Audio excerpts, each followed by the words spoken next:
అందరికీ నమస్కారం. అమ్మ మాట అమ్మాయి బాట ఛానల్కి స్వాగతం. కథ చెప్పుకుందామా? బేతాళ కథలు. క్షమించరాని ద్రోహి. పట్టుదల వదలని విక్రమార్కుడు చెట్టు వద్దకు తిరిగి వెళ్ళి చెట్టుపై నుంచి శవాన్ని దించి భుజాన వేసుకొని ఎప్పటిలాగే మౌనంగా శ్మశానం కేసి బయలుదేరాడు. అప్పుడు శవంలోని బేతాళుడు, రాజా, ఈ ప్రపంచంలో విశ్వాసము, వినయ విధేయతలు గల వాళ్లకు స్థానం లేదు. అలాంటి వాళ్ళు పరమ ద్రోహులుగా కూడా పరిగణింపబడతారనడానికి నిదర్శనంగా నీకు రవీంద్రుడు అనే వాడి కథ చెబుతాను. శ్రమ తెలియకుండా విను అంటూ ఇలా చెప్పసాగాడు. ఒక గ్రామంలో పద్మనాభుడు, వాసుదేవుడు అని స్నేహితులుండేవారు. ఇద్దరూ ఒకే ఈడువాళ్ళు. ఒకేసారి పెళ్ళిళ్ళు చేసుకుని గృహస్థులయ్యారు. వారిలో వాసుదేవుడికి కాలం కలిసి రాలేదు. అతని భార్య రవీంద్రుడు అనే కొడుకును కని చనిపోయింది. దాయాదులు వాసుదేవుడి ఆస్తిని కాజేసి బికారిని చేశారు. తరువాత కొద్ది కాలానికే అతను వ్యాధిగ్రస్తుడై చనిపోబోతూ తన కొడుకు రవీంద్రుణ్ణి పద్మనాభుడికి అప్పగిస్తూ వాడి యోగక్షేమాలు చూడమని కోరాడు. పద్మనాభుడు తన మిత్రుడికి ఇచ్చిన మాట నిలబెట్టుకొని రవీంద్రుణ్ణి తన కొడుకైన శేఖరుడితో సమానంగా చూసి పెంచాడు. శేఖరుడు, రవీంద్రుడు ఒక తల్లి బిడ్డల్లాగా పెరిగి తమ గ్రామంలో చదువులు పూర్తి చేశారు. తరువాత పద్మనాభుడు వారిద్దరినీ వారి ఖర్చుల నిమిత్తం ప్రతి నెల డబ్బు తన కొడుకైన శేఖరుడికి అందచేస్తూ వచ్చాడు. అయితే ఇంటి వాతావరణం నుంచి బయటపడి నగరం చేరగానే శేఖరుడి స్వభావం మారిపోయింది. అతనికి చదువు మీద ధ్యాస తగ్గి వినోదాల మీద, విలాసాల మీద హెచ్చింది. అతను తండ్రి పంపే డబ్బు చాలా వరకు తాగుడు, జోదము లాంటి వాటి కోసం ఖర్చు చెయ్యసాగాడు. రవీంద్రుడు మాత్రం చదువు మీదనే శ్రద్ధ ఉంచి శేఖరుడి ప్రవర్తనను సరిదిద్దబోయాడు. కానీ లాభం లేకపోయింది. శేఖరుణ్ణి గురించి పద్మనాభుడికి తెలియపరచుదామనుకున్నాడు. కానీ అలా చేస్తే శేఖరుడు తన మీద అలిగి ఇప్పుడు చేస్తున్న కాస్తపాటి ధన సహాయం కూడా చెయ్యడేమోనని భయపడ్డాడు. ఒకసారి శేఖరుడు, రవీంద్రుడు తమ ఊరికి తిరిగి వచ్చారు. పద్మనాభుడు వారి చదువు గురించి అడిగితే శేఖరుడు తమ చదువు బాగా సాగుతున్నదని తండ్రికి చెప్పాడు. రవీంద్రుడు అప్పుడైనా శేఖరుడిలో మార్పు గురించి పద్మనాభుడికి తెలియనివ్వలేదు. కుర్రవాళ్ళిద్దరూ నగరానికి తిరిగి వెళ్లే ముందు రోజు పద్మనాభుడి డబ్బు పోయింది. పద్మనాభుడు అందరినీ పిలిచి అడిగితే శేఖరుడు రవీంద్రుడేమైనా తీశాడేమో అన్నాడు. పద్మనాభుడు రవీంద్రుణ్ణి శంకించలేకపోయాడు. ఆ కుర్రవాడు కొడుకు కన్నా ఎక్కువగా మసలుతున్నాడు. అయినా పద్మనాభుడు రవీంద్రుణ్ణి కూడా అడిగాడు. రవీంద్రుడు నిర్ఘాంతపోయాడు. ఎందుకంటే ఆ డబ్బు శేఖరుడు తీసినట్లు అతనికి తెలుసు. శేఖరుడు డబ్బు తీయటమే కాక తండ్రి ఎదుట రవీంద్రుడితో డబ్బు అంతగా అవసరమైతే నాన్నగారిని అడగలేకపోయావా? దొంగతనం దేనికి అన్నాడు.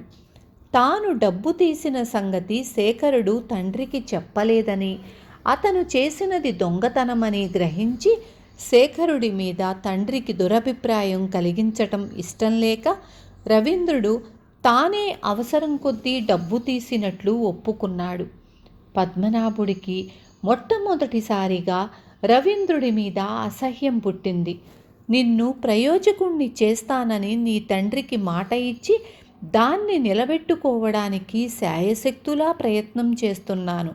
నా కృషి అంతా బూడిదలో పోసిన పన్నీరయ్యింది అన్నాడు. రవీంద్రుడు తల వంచుకొని అక్కడి నుంచి వెళ్ళిపోయాడు. తరువాత కొద్ది రోజులకు నగరంలోని ఒక జోదగృహంలో శేఖరుడు ఎవరి మీదనో అలిగి వాణ్ణి కొట్టాడు. ఆ దెబ్బలకు వాడు చచ్చాడు. శేఖరుడు పారిపోయాడు. కానీ హంతకుడు శేఖరుడే అని విని రాజభటులు అతన్ని పట్టుకున్నారు. ఈ వార్త వినగానే పద్మనాభుడు నగరానికి పరిగెత్తుకొచ్చాడు. శేఖరుడి విచారణ జరిగింది. రవీంద్రుడు తన సాక్ష్యంతో శేఖరుణ్ణి కాపాడాలని, హత్య జరిగిన సమయంలో శేఖరుడు తమ బసలోనే తనతోనే ఉన్నాడని చెప్పాడు. కానీ శేఖరుడు హత్య చెయ్యటం కళ్ళారా చూసిన వాళ్ళు చాలామంది ఉండటం చేత శేఖరుడికి యావజ్జీవ ఖైదు శిక్ష పడింది. నగరానికి వచ్చినది లగాయతు. శేఖరుడు సమస్త వ్యసనాలకు బానిసై క్రమంగా పతనమైపోయినట్లు పద్మనాభుడికి తెలియవచ్చింది. అతను రవీంద్రుడి మీద మండిపడి, నువ్వు క్షమించరాని ద్రోహివి, మిత్రద్రోహివి, సంఘద్రోహివి, విశ్వాసఘాతకుడివి, ఇక నీ ముఖం నాకు చూపించకు అని తన ఊరికి వెళ్ళిపోయాడు. బేతాళుడు ఈ కథ చెప్పి, రాజా, పద్మనాభుడు రవీంద్రుణ్ణి ఎందుకు నిందించాడు? తన కొడుకు తనకు కాకుండా పోయినందుకు తన కొడుకులాంటి రవీంద్రుణ్ణి అయినా చూసుకుంటూ జీవితంలో తృప్తి పడవచ్చు కదా. అలా చెయ్యక అతన్ని కూడా ఎందుకు దూరం చేసుకోవటం జరిగింది? ఒకవేళ ఆయనలో మొదటి నుంచి ఇద్దరు కొడుకుల మధ్య భేదబుద్ధి ఉన్నదా? ఈ సందేహాలకు సమాధానం తెలిసి కూడా చెప్పలేకపోయావో నీ తల పగిలిపోతుంది అన్నాడు. దానికి విక్రమార్కుడు, పద్మనాభుడిలో భేదబుద్ధి లేదు. అతను స్నేహం అంటే ఏమిటో, బాధ్యత అంటే ఏమిటో తెలిసినవాడు. రవీంద్రుడు ఆ రెండింటినీ ఎరగక పరమద్రోహిగా ప్రవర్తించాడు. అతను తన మిత్రుడి బాగుకోరి ఉన్నట్లయితే శేఖరుడు వక్రమార్గాన పడినప్పుడే అతని తండ్రికి చెప్పి ఉండవలసింది. మనుషులు లోకాభిప్రాయానికి కట్టుబడి సక్రమంగా ప్రవర్తిస్తారు. నగరానికి పోయినాక శేఖరుడి ప్రవర్తన గురించి సరియైన అభిప్రాయం ఇయ్యగలవాడు రవీంద్రుడు ఒక్కడే. అలాంటప్పుడు అతను తన క్షేమం మాత్రమే చూసుకొని శేఖరుణ్ణి గురించి అతని తండ్రికి చెప్పటానికి వెరిచాడు.